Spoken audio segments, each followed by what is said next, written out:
Hello, everybody. I'm your host, Crystal, and this is another edition of the 9 o'clock Meltdown podcast. And over speakerphone, I have the multi-talented, multifaceted Rob Nelson. Hello. Hello. Thank you, Crystal, for having me on. Of course, Rob, of course. And now you have graced the show many times throughout, the 10 plus years that we've known each other? Yeah, we used to do our interviews in studio at KUWS, which was always fun. Yeah. But it's a different day now, isn't it? Yes, definitely different these days. I am happy that I can do stuff from my laptop and I get to stay in my PJs. But I think a lot of people get to stay in their PJs these days. Yeah, that's for sure, whether we want to or not. Yeah, true enough. And now, Rob, since we last talked, I think we talked possibly about your album Crystal Systems. And it's been a little bit since we kind of visited, but you've come out with more music. You're now up on iTunes. You still have the website Laga Productions. What else is happening? Well, mainly in my day-to-day life, I've really started to expand what I do musically. Mm-hmm. And I got to the point where even though I felt like I was being innovative and I was incorporating a lot of different kinds of rhythms and a lot of different arrangements into my music, I felt like I really needed more because the ideas in my head weren't matched by the equipment that I had. As in December, I got my first real synthesizer. It's a Korg Prologue 16, mm-hmm. and it is a mighty powerful instrument. It allows me to do a lot of different, keyboard people know this term, a lot of different voices. Mm-hmm. It has 252 preset voices that go for anywhere from soft pads to basses to loud synth, say like funk, mm-hmm. a lot of really funky, high-tuned presets, and then you can make your own presets. But it has another feature that I love and I really wanted to get into, which is arpeggiation, where you can set a certain number of notes. Usually if you're going to do like a triadic chord, you can have 3 notes, but you can have 4, 5, 6. And then you can set those notes to repeat. You can make a lot of adjustments. This instrument is essentially infinite in what it can do because you can take any note, make it sound pretty much any way that you want. You can change the tonality of it. You can do a lot with what's called the envelope, where you're really looking at the waveform, where you can have a sine wave or a saw wave or a square wave. And I've started using that now in the last 10 months. I've done, I think, 12 songs with it, which is a pretty good rate for me. It usually takes me about a month to put together a song, to fully arrange it and to mix it, because my music is very complex. There's a lot of different things that have to work together. It's a delicate balance, so after the initial writing, there's a lot of editing, there's a lot of thinking, there's a lot of putzing and taking things out and putting things in. But that's really the big thing. Mm-hmm. And I've also started using a lot more world music, like especially in the percussion, because sometimes, and even though I started out as a percussionist and I was a drummer, I'm finding more and more that as a composer, I feel somewhat constrained by a drum set sometimes, and some of the harmonic or melodic ideas that I have aren't really underscored very well with a drum set, especially. I don't get into 2/4 beats too often. I like a lot of syncopation and quavers and that, at least when I'm playing. That can be overdone too. I think that with the kind of arrangements that I do that use a lot of different kinds of instruments, mm-hmm. in addition to different synthesizer sounds, I think that a lot of the world music percussion really, really underscores that well, and it gives it what I call texture. That might sound like a kind of an artsy term to use in music, and I suppose it is, but that's how I think about it, and it makes it interesting. And that's what makes music really enjoyable to me, is that you can go back and listen to these songs over and over, and it always feels like there's something new to discover. Whereas if you've got the same kind of instruments that we've all grown up with, then it gets to be, oh, yeah, well, I've heard that before. It sounds great, but I'm probably not going to listen to that again. Right. And I think it's real important, and I do almost exclusively now instrumental music. When I first really started writing and arranging my own songs pretty much by myself, then I did a lot of songs that they would have a verse and a chorus, and I will still do those occasionally, but I find that what I'm drawn to is instrumental music, whether it's me or what I listen to. And I think that part of the appeal with that is that it's so much more open to interpretation. Now, with lyrics, of course, different people can interpret different lyrics their own way, but I think that there's a quantum jump with that, with instrumental music, and it can alter based on your mood, or it can be one thing to you 10 years ago and another thing to you today. And that's what really interests me. And so the more detail I can put into a song without getting it cluttered, and that's the balance I was talking about.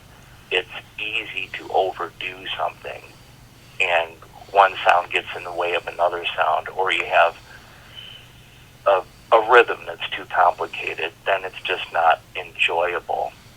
And so that's why it takes me a month to put together a song, because I have a lot of ideas, and sometimes they collide. And you have to step back and say, well, you know, you're in love with this bit, but you got to toss it because it's not working. Maybe you can use that in a different song, but it's just not working here.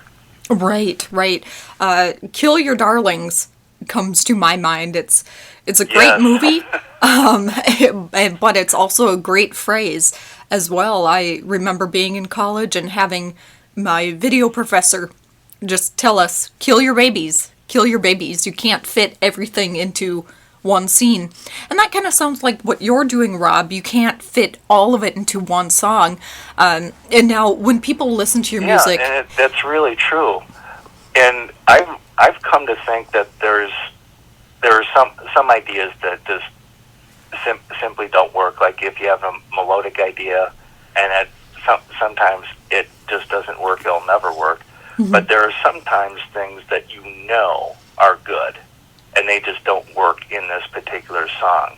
I set them aside, and when I'm done with what I'm working on, I revisit those, because if it's a melodic idea or a rhythmic idea that excites me, I know there's something there. And I've become a lot more patient and a lot more forgiving with the number of years that I've done this, and I'm more comfortable and I'm more confident with making decisions like that. And I think it's just because of time. When you've done enough songs that you know work and you've got enough feedback on that people love it, then eventually, you can't get overconfident, but eventually you think, you know, I really do know what I'm doing.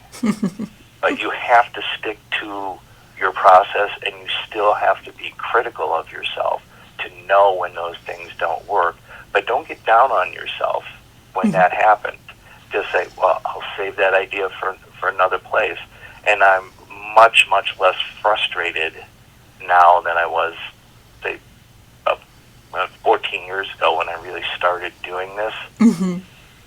And I used to think, well, I'm terrible and this just doesn't work and I'll never do this. To think, well, you know what? It doesn't work here, but it works somewhere else. And I just keep going.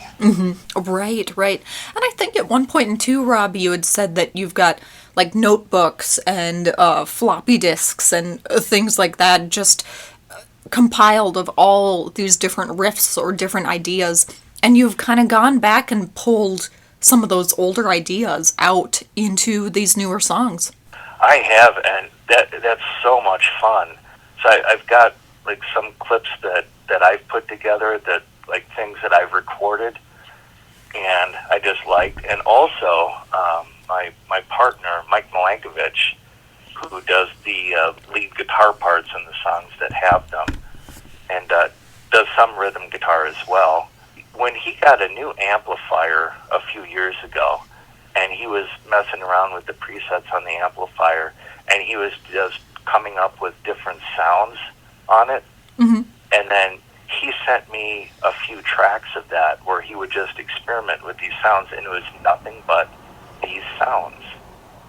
And then I'll revisit them. In fact, I did that again maybe 2 years ago. And in fact, the file name on this song, it's still unnamed, but the file name is Mike Sounds. And I started that out with just this one guitar riff that's got some echo on it. And so it established a rhythm, and I liked that. So I started building the percussion around that, and then just given the key it was in, then I started writing a melody, and it was just from there. As a matter of fact, your favorite song off of Crystal System, the first one, is Vampire Hunter. And that started that way. That came from that session. Mm-hmm. That was one of his sounds. Mm-hmm. Very and then the cool. other thing he added was he was the one who named the song because he said it sounds like a hunt. It's got that kind of tension to it. Mm-hmm. And he said, call it Vampire Hunter. So I did. And then it was his idea to put in this recording of the wolves howling, which is, of course, a great compliment to this idea of the vampire hunter. Mm-hmm. So, yeah, it can really start with a little something like that, and then you just never know where it's going to take you. Mm-hmm. You just have to be patient with it and say, this suggests something, I'm going to do something with that, and just give it time. And here's another really artsy thing that puts some people off, but I'll say it anyway because people like Paul McCartney say it too, is that nobody really knows where music comes from. I don't like to say that I've created something. Mm-hmm. I feel like I'm a listener because I just hear these things in my head. Mm-hmm. And so I give the composition time to reveal itself. Mm-hmm. If I'm excited, I know something's there. I try not to impose my will on it, and I try to never think. I try to always feel. Okay. Even though, I'm very, very technically minded. I have a fair amount of equipment now, and all of these things have to work together. But even if it's electronic, it has to have an emotion to it. Mm-hmm. So let that emotion play out, and then you're really making a soundtrack to that emotion. Mm-hmm. Right. And Rob, I think that's what sets you apart from other musicians and other artists as well. You're not really a lyricist, but it's composing. It's having all these different layers. It's every time you listen to it. For example, every time I listen to Vampire Hunter, I find something new in the song. And you came out with Crystal Systems back in 2012, I believe. So I've been listening to that song for a long time, and I keep hearing something new every time it comes up. But let's talk about your process a little bit here. Now, you kind of mentioned that you start out with an idea, and then you kind of let it percolate and let it grow from there. Has there ever been a song that's just poured out of you, and then you almost call that finished? Yeah, there is one. This is very early on. This is actually in my first year of writing. Well, I'd been writing songs since college, but the first year of really doing pretty much everything myself. And I heard this harmony phrase in a dream, and it's very simple, and it was just 2-measure arpeggio phrase. And it was so vivid that I actually saw the notes written out at the end of my dream. Mm. I saw them on a musical staff. And then that happened to be just when I woke up for the day. Mm-hmm. And I raced downstairs, and I turned on my controller. I don't have a piano. I have a controller that I run through my DAW, my digital audio workstation. Mm-hmm. But then I played it on piano. And anything like that that's so vivid like that, you think, wow, there's something here. So I got that out, and then I had to feed my dog, and we went for a walk. And when I came back, I started messing around with it a little bit more. And I thought, well, what am I going to do with this? Am I going to take the arpeggio, and am I going to turn it into chords, or what happens? And then I remember we used to sing in church when we sing in the round. I absolutely loved that. And you hear people do it with, like, row, row, row your boat. Mm-hmm. And then someone will start a line, and then someone else comes in, but then starts, when the first person is singing the second line, the second person sings the first line. And I said, you know what, that'll really work well with this arpeggio. And then I started working that out, and then had to work. And then that night, I started fleshing out a bit more. And then at the end of 2 days, which is a record for me. Of course, this wasn't electronic, so it was a bit easier to really put together and to mix. Mm-hmm. But at the end of 2 days, it was morning and night, and morning and night. I had the entire thing finished. And it to this day, it exists in that same arrangement, mm-hmm. and that same mix. Again, that was easier because it was all acoustic instruments. It's really a symphonic mix. There's even a harp in it. There's pizzicato strings, piano, mm-hmm. acoustic guitar, and then at the end there's brass. There's the high brass with the cornets and the trumpets, and then there's counterpoint with the French horns. But when that happens, it's just absolute magic. And I still listen to that song, and I put it out on my first album. At the time, it was the end. I thought it was a perfect cap to the album, because the album itself is very emotional, it was sad. The second side was very mournful. I was mourning a death, but then this was a little bit hopeful, mm-hmm. at the end.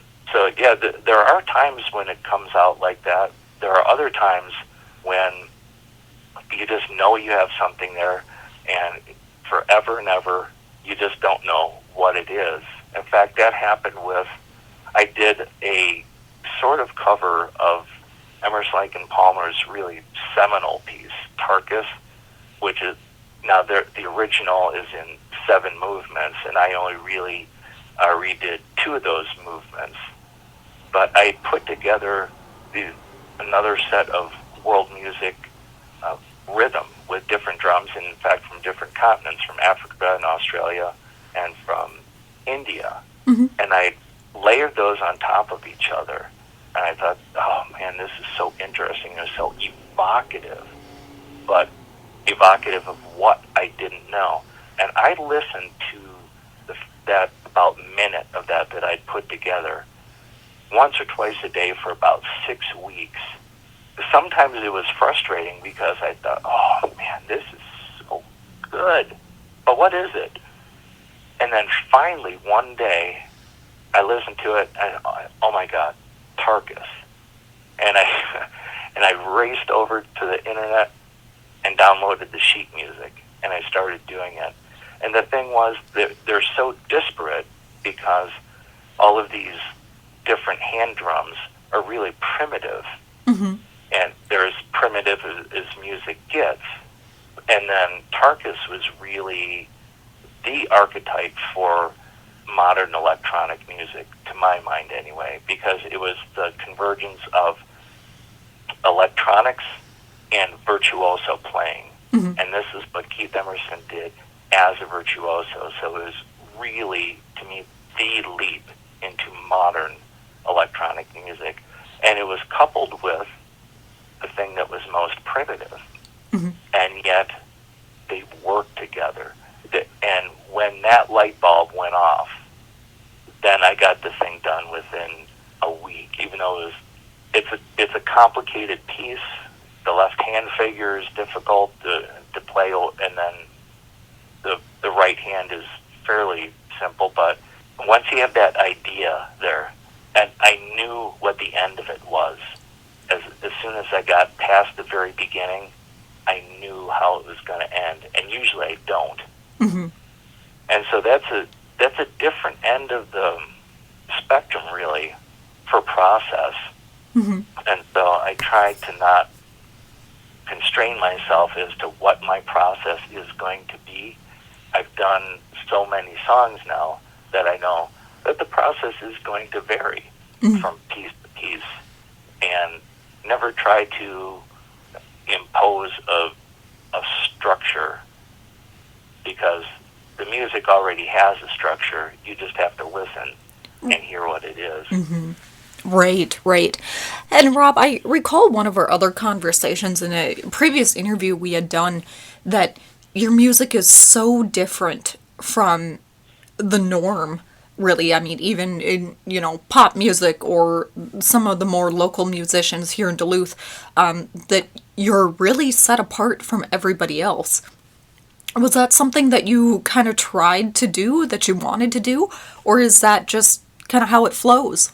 I really think that that's how it flows, because I've been lucky to have been exposed to different kinds of music from a young age. I was in band when I was, 8 or 9, like a lot of kids are. Mm-hmm. But then by the time I was in middle school, we had a jazz band at school. So I got to learn some jazz and swing music, and that was really important to me rhythmically, because that's when I really got to learn about groove and syncopation, and it wasn't all just that 2/4 beat rock and roll music, which is still great. I mean, I still will listen to classic rock here and there. But then after that, then I thought, well, there's a little bit more to music, and I thought, well, I don't know, I'll just keep on being a kid or going to high school. But then when I was a junior in high school, at the end of gymnastics practice one Saturday, this friend of mine said, come over to my house this afternoon. There's something you have to hear. I said, okay. And then he played me Emerson, Lake and Palmer's arrangement of Aaron Copland's Fanfare for the Common Man. And that was an absolute jaw-drop moment for me, because growing up with just what you would hear, well, back then we had AM radio, and a lot of great artists like the Carpenters and Captain and Tennille, who maybe we'll get into later. I listen to Captain and Tennille to this day all the time, which might seem odd with the heavy electronic music that I do, but there are a lot of lessons about composition and arrangement in their music. But anyway, back to Emerson, Lake and Palmer, I thought, here are virtuoso musicians. That was easy to tell at a glance, but I'd never really contemplated the electronic music before, and also a longer composition, and it was all instrumental. And I just had goosebumps. I still get goosebumps to this day when I listen to that. And that was really what vaulted me into thinking about all different kinds of music, because all of these different kinds of music moved me. Mm-hmm. And so that's what I think art is. It's an expression of emotion, or an expression of the human condition that people can relate to. Mm-hmm. And so through Emerson, Lake and Palmer, then since they had done some arrangements of classical compositions, then I started listening to classical music. Mm-hmm. And then from then on, everything was opened up. As a matter of fact, about 3 years ago, I got to meet Carl Palmer, Mm-hmm. this is after a show. This was in Hayward, Wisconsin, believe it or not. And his band is absolutely killer. I thought the first time I saw him, it was going to be like a nostalgia trip. Uh-huh. And it wasn't. It was fresh. It was new, and 3 incredible musicians. And then after that show, I know the guy who was doing the promotion for the show. Yeah. And he introduced me to Carl Palmer, and I got to meet his band. I got to touch his drum set. I was like a little kid. And then I brought the CD of the cover of Tarkus that I had done. Mm. And I said, I wanted you to have this because it was you who got me started in music. It's because of you that I do what I do now. Mm-hmm. And Carl Palmer is, he is by his own description, frenetic. And he says he makes coffee nervous. He's a super high energy guy. Mm. And when I said that to him, I made him stop. That was the first time I've ever seen him still. Mm-hmm. And he said, "Wow, thank you." And he reached out and he shook my hand, mm-hmm. which was a huge deal because they announce before the shows that you cannot shake hands with them. It's for insurance purposes. Oh. Because you don't want to damage someone who makes his living with his hand. Mm. But he reached out and shook my hand, and I was floating for 3 days. But to be able to tell the person in person that you got me started, and here is my testimony to mm-hmm. you and what you mean to me, was just huge. Mm-hmm. But it was really that Emerson, Lake and Palmer moment that got me started with all of these different kinds of music. And more specifically, to answer your question, I don't think about changing styles. Mm-hmm. It's just something within a song. It's just something that happens. Like with that, my new single that's out now, Percolator. It starts out very soft. It's almost a pastoral, mm-hmm. and then by the end, it's funky. It's just flat out funky. There's brass and piano and funk guitar, and by the end, you're dancing. And how you get from that pastoral to something out of like 70s funk, I don't know, but it happens over the course of the song. Mm-hmm. I started out with that pastoral, and there's a little bit of electronics in there. I like the tone that the electronics set. It was very soothing.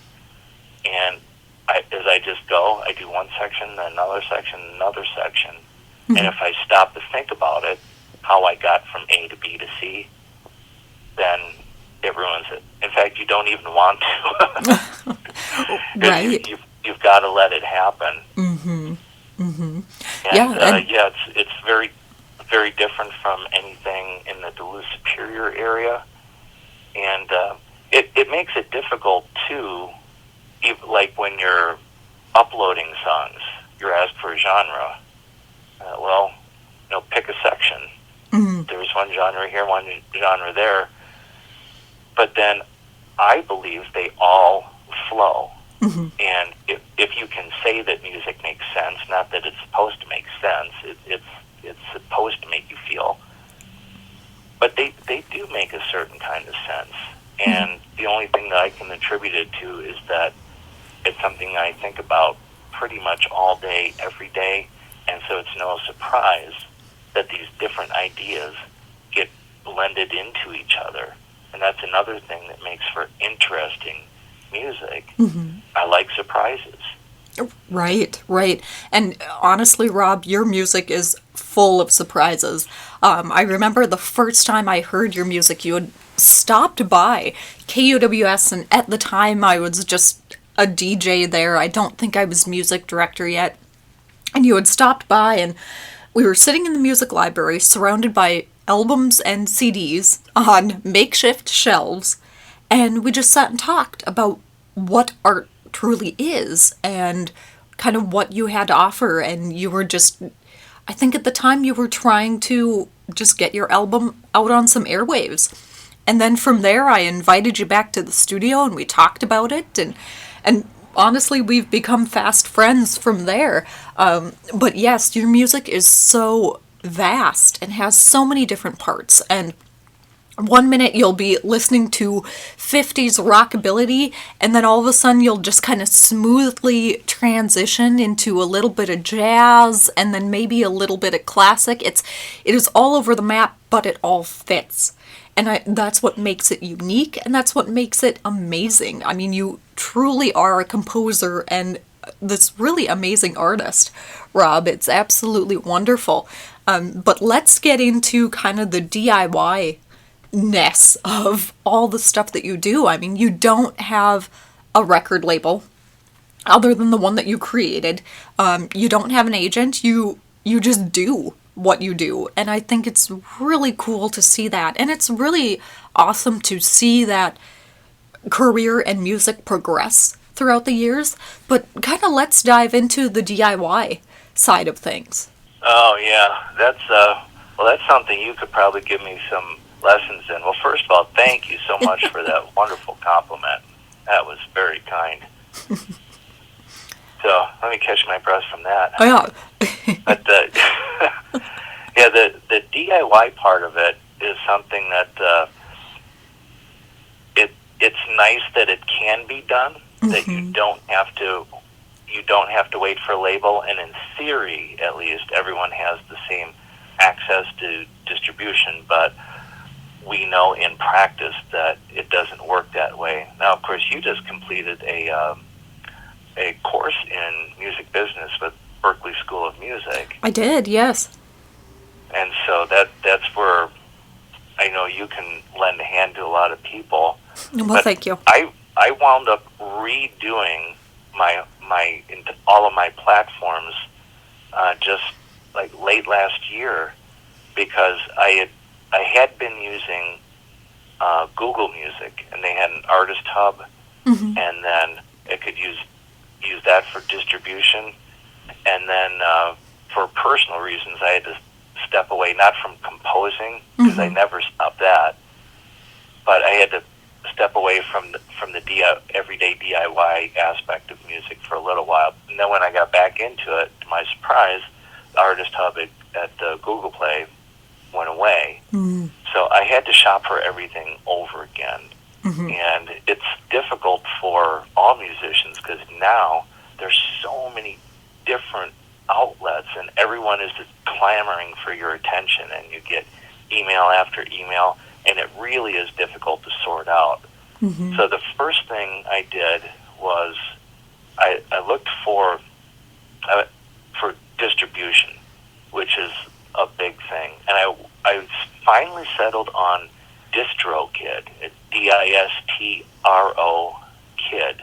And what I liked about them was that their platform was very easy to use, and it was low cost, which makes a difference to most of us. And they were very fast. They'll get songs out in some platforms in less than a week.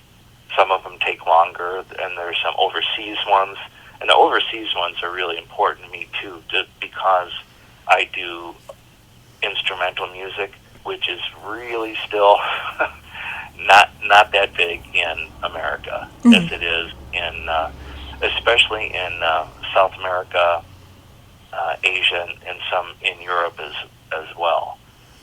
But DistroKid has been so great, and everything about it is so easy to use online, and no artist wants to spend all their day getting frustrated doing all of this DIY stuff. You want to have it happen as fast as you can do it, and then not worry about it. And I have loved DistroKid, and they have for like now, if you go to my site, Laga Songs, it's LAGA songs.com, and then I've got a link right there to the new single Percolator. click on that, it's going to take you to a DistroKid page. Mm-hmm. And then it's really, really well laid out for people who want to get it off of whatever streaming service or download they want to use. It really looks nice, and it's easy for end users to use like that. And then, like, if you click on iTunes, then, of course, it brings you to my iTunes page where you can see other releases. Mm-hmm. Now, because I had to redo everything, a lot of my past releases aren't there. Right now, I've just got the EP Crystal System, which is, there's a lot of guitar on that, and that's why I chose those 4 songs together, because I thought that they really fit. Even though there's a lot of different arrangements on there, there's at least one section in each song that has some really heavy guitar, and I love that. Mm-hmm. And I think the mix of guitar and keyboards adds a lot of interest as well. But anyway, I've just got Crystal System, and then I've got 2 singles on there, and I'm right now in the phase of working through my DIY again, because I used to do only EPs and several albums, full albums. Mm-hmm. And I'm starting to rethink that. I think that the digital download and streaming has really changed the face of how people will consume music. Mm-hmm. And I'm feeling my way through it now. I'm planning on probably doing another single before the holidays. But I've got 100 and I don't know how, maybe 110, 120 finished mastered songs, but there's only 6 of them out there right now. Mm-hmm. And so I'm working my way through that, and it's quite a, I don't want to say a minefield, but it's difficult to know because, of course, the opposite end of the ease of distribution is that everyone is distributing, and then everyone is on social media, Mm-hmm. and the social media part of the DIY has turned into a big disappointment for me, I'll say, because when I had maybe 100,000 fans on my Facebook page, Mm-hmm. I could get, when I would post either a new song or just sometimes I would post songs that influenced me, I could get maybe 1,200 responses, 1,200 likes and comments. And now that I've got 175,000 or something like that, Mm-hmm. the response is slowed to a trickle. Mm-hmm. And it's because the algorithm has changed, of course, in favor of people who pay for Facebook. Right. So it's not really open source anymore, so I don't like that. And I just started, well, I'll let you know, I just started an Instagram Mm-hmm. account. And my Instagram, if you want to join up, I'm going to start, I put up a link there. Well, not a link. You can't do links until you get like 10,000 fans or followers, I guess. But I have the cover art for Percolator, and then I've got my website on there, Laga Songs. And I'm still trying to figure out how I'm going to get that to work for me, because it's a matter of getting followers. And some of the ways of getting followers are a bit too gimmicky for me to want to do right now. Mm. So I'm at the crossroads of trying to get crossover from one social media platform to another. And I've thought about Twitter too, but I just don't post frequently. Mm-hmm. Mm-hmm. But I think it's something I'm going to start have to do, because you have to have interaction. Mm-hmm. And I don't like to clog up people's feeds with, here's a picture of my breakfast. Who cares? I want people to know, here's the song. Have a listen. Mm-hmm. Download it if you want to, and Right. and make up your own mind. But it's getting to the point now with social media that you kind of have to post more. Mm-hmm. And otherwise you just get drowned out by everybody. So I really am at that crossroads right now. Mm-hmm. Although I will say, aside from DistroKid, which is I find to be a great upload service, and there are others too. There are upload services everywhere that get your songs everywhere, even into Pandora now, which I'm very happy about. And then the other thing is mastering, because mastering a mix track can be as expensive as you want it to be. That you can spend hundreds, or even if you are working with studio engineers and going back and forth on a master, it could even cost you thousands if you wanted it to. But that's just not within the realm of possibility for anybody except a big name artist. Mm-hmm. But now there are two that I know of that are they're artificial intelligence algorithms. And I forgot the name of the other one, but the one I use is eMastered. And I absolutely love eMastered because you can alter what's done with your masters. Now, for people who may not be familiar with it, the biggest thing a master does, at least these days in digital technology, is that it makes the track loud enough without distorting. Mm-hmm. And that was always a problem because almost all of the uploads that you would do would have to be WAV files. Mm-hmm. And WAV files are great because they're indestructible. If you can copy them as many times as you want and they don't degrade. Mm-hmm.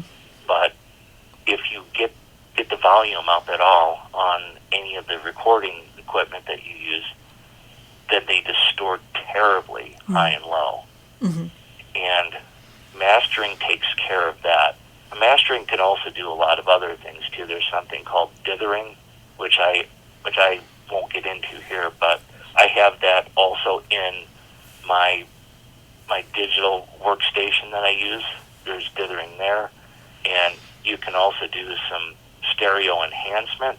And I do a lot with panning or I'll even have one track in one channel and another track in another channel that are doing pretty much the same thing, but I probably shouldn't have given that away. But sonically, it becomes very, very interesting. And if I didn't blurt it out just now, there are a lot of tracks where you would never know that that's happening or that's how I achieve that sound. And mastering does that, and it gives you a wonderful finished product. Mm-hmm. And with the one of the great things about eMastered is that you can listen to a master after you upload your file. Listen to the master. If you don't like it, you can do it again. And right there on the home page of the site, you can change the parameters of the mastering so that you can get a different kind of sound. And that's something that's very, very difficult with what I do because it is so complex. And the sonics of it are just all over the place. And you really, really have to get them to work together. So I do, before it's mastered, I do a great deal with it. Mm-hmm. I don't use things like compression because that makes the sound a little muddled. Sometimes here and there I have to compress a little bit, but and I don't worry about EQ anymore because EQ is taken care of in the mastering, but I can do things like dithering on my software before I ever start for the final mix down, before I ever master it. This artificial intelligence mastering has been a watershed moment for me because for anyone who is doing this DIY recording and distribution, you do have to make it cost effective because you can easily spend more just on the mastering than you're ever going to make on the track. Mm-hmm. Right. So I highly recommend that to people, and maybe there are some people who record who are not aware of it, but it's wonderful. Although I believe there are some platforms now where you can upload a high quality MP3, and that makes a difference. I think you can do like a 256 or 320 kbs MP3. Sorry if that's getting technical for a lot of people, but this is really directed at people who are really focusing on the DIY, because there are a lot of moving parts to the process from the time that you get a musical idea to the time it winds up on iTunes or on Spotify. There's a lot to consider, and it takes time and it takes research. And so if anybody is helped by what I just went over now, I'm happy to share my experience. If anyone else has other ideas, I'm happy to listen, because anything that makes that aspect of your artistic life easier is the more time you get to spend on your art. Oh, right. Very true, Rob. Very true. And if someone's interested in reaching out, seeing what you have in the hopper, or to kind of share musical endeavors back and forth, how can they do that? Probably the easiest way would be, you can do it on Instagram. My Instagram handle is Laga Songs. It's Laga Songs. Just to make it confusing, my Facebook page is actually Laga Music, Laga Music. If you go to my website, lagasongs.com, there is a link right on the page to Facebook, and you can message me your post on Facebook or on Instagram. That's probably the best way. And I would like to hear from other people, things that they've encountered in their DIY life, because I know at some point I just had to pick a service and go with it, and it worked and I liked it, but things can always improve, so I am happy to listen. All right. Perfect, Rob. Perfect. Rob, thank you so much for taking time out of your day to talk with me and with the wider world about your music, Laga Songs, and good luck with distribution. It sounds like you've got a pretty good handle on it now. You're up on iTunes. You still have your website running. You just launched Instagram. I look forward to seeing what you have next, and I look forward to hearing your music. You said that you were going to release a couple singles here before the holidays, so I look forward to it. Well, great. Well, thank you so much, and thank you to everyone for listening. Of course, Rob, of course. We'll talk soon. All right, take care. Yep, you too. Bye. All right, bye now.